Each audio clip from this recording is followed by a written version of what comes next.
संसार की रचना के समय ब्रह्मा ने स्त्री और पुरुष दो प्राणी बनाए और उनसे मैथुनी सृष्टि का निर्माण हुआ।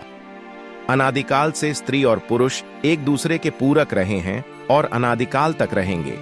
इन दोनों के एक दूसरे के बिना कोई अस्तित्व नहीं है। लेकिन हम अक्सर पौराणिक कहानियां में देखते सुनते हैं कि उनमें कोई स्त्री बहुत बहादुर, साहसी रही, तो कोई कोमलांगी, सुकुमारी, सुंदर और विभिन्न कार्यों में निपुण। किसी में तीव्र यौन उत्कंठा है तो कोई बिल्कुल जीवन से निरापद नजर आती है। आज भी देखा जाए तो पुरुषों की मूल प्रकृति आमतौर पर लगभग समान ही होती है, लेकिन स्त्रियों के अनेक रूप सामने आते हैं। शायद इसीलिए स्त्रियों के स्वभाव, गुण, धर्म, प्रकृति पर अनेक काव्य रचे गए। कई लेखकों ने अपने अपने अनुभवों के आधार पर स्त्रियों को व्यक्त करने का प्रयास किया। कुछ पौराणिक ग्रंथों की बात करें तो उनमें शरीर लक्षण विज्ञान, हस्तरेखा शास्त्र, रमल शास्त्र आदि अनेक ग्रंथों में स्त्रियों के अनेक प्रकार बताए गए हैं। अपने गुण के अनुरूप ही कोई भी स्त्री व्यवहार करती है और उसी के अनुरूप उसका एक नाम रखा गया है। प्राचीन शास्त्रों की बात करें तो उनमें पुरुषों के प्रकारों के बारे में इतना नहीं लिखा हुआ है, लेकिन महिलाओं के स्वभाव तथा उनके प्रकारों के बारे में बहुत देखने को मिलता है। अगर समुद्र शास्त्र के अनुसार बात करें तो महिलाओं को मुख्यतः 6 प्रकारों में विभाजित किया गया है। महिलाओं को इन प्रकारों में विभाजित करने के साथ ही इनके स्वभाव के बारे में भी विस्तार से बताया गया है। तो चलिए जानते हैं कौन से हैं ये प्रकार और ये क्या बताते हैं उनके स्वभाव के बारे में। पहला, हस्तनी। ये वे स्त्रियां होती हैं जो पुरुष के मनोनुकूल होती है। इनका शरीर थोड़ा स्थूल होता है, लेकिन इनमें भोग की इच्छा प्रबल होती है। इस प्रकार की स्त्रियों का स्वभाव आलसी होता है और इनमें लज्जा, धर्म जैसे गुण कम ही पाए जाते हैं। इनके कपोल, नाक, कान तथा गर्दन मोटे होते हैं। आंखें छोटी, होंठ मोटे होते हैं। चाल हाथी के समान होती है। इनकी प्रकृति लड़ने की होती है। छोटी छोटी बातों पर लोगों से झगड़ बैठती है। अक्सर देखा गया है कि इस प्रकार की स्त्री विवाहेतर संबंधों में लिप्त रहती है। दूसरा, पद्मिनी। इस प्रकार की महिलाओं की बात करें तो इनको बहुत ही उत्तम माना जाता है, क्योंकि ये देखने में बहुत ही सुंदर होती है तथा अपने से बड़ों की बहुत इज्जत करती है। इनका धर्म के प्रति भी बहुत विश्वास होता है। ऐसा माना जाता है कि इनको देखकर कोई भी इनकी तरफ आकर्षित हो सकता है। ये अपने परिवार को जोड़े रखती हैं और घरार के सभी सदस्यों का पूरा ध्यान रखती हैं। इनके नाक, कान तथा होंठ छोटे होते हैं।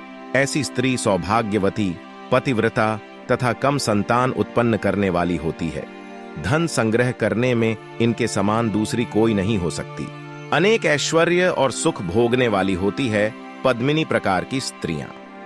तीसरा, शंखिनी। इस प्रकार की महिलाओं की बात करें तो ये थोड़ी लंबी होती है।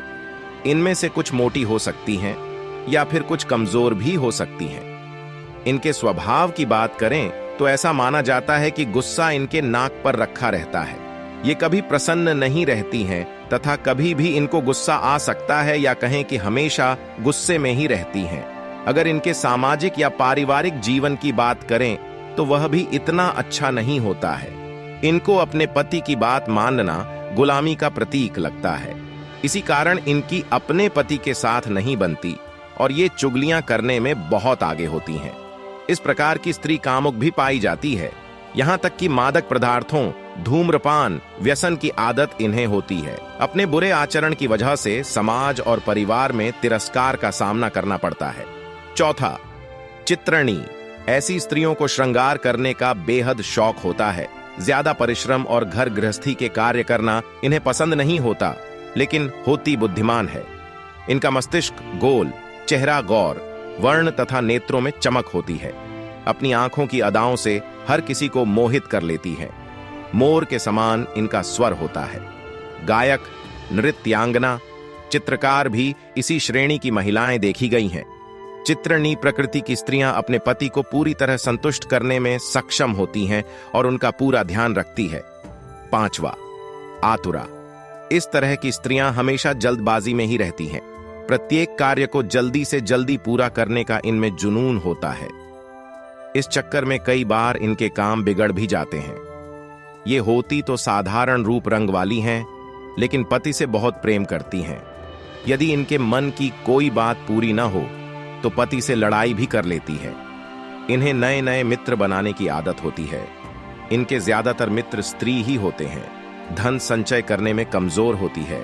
अपने मित्रों पर अधिक खर्च कर बैठती हैं। छठा, डाकिनी। इस प्रकार की स्त्रियां मीठी मीठी बातें करके अपना काम निकालना खूब अच्छी तरह जानती है। लोगों को धोखा देना इनकी प्रकृति में होता है। ये ऊपर से प्रत्येक व्यक्ति से बहुत निकटता और अपनापन दिखाती है, लेकिन भीतर ही भीतर उन्हें धन ऐंठने की योजना बनाती रहती है। यहां तक कि पति को भी धोखा देने में संकोच नहीं करती।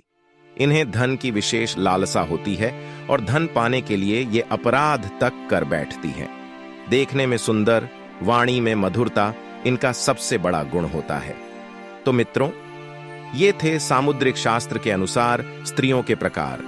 आशा है आपको आज की यह जानकारी पसंद आई होगी। ऐसी और ज्ञानवर्धक जानकारी के लिए चैनल को सब्सक्राइब करना न भूलें। धन्यवाद।